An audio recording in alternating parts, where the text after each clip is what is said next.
how to turn off Windows Defender in Windows 10 and 11. So let's start it.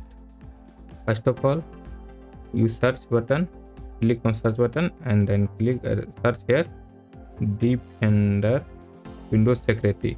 You search here Windows Security, okay, Windows Security, and click on this, and security Windows Security is open, and click on virus and threat protection, and you can see here virus threat protection.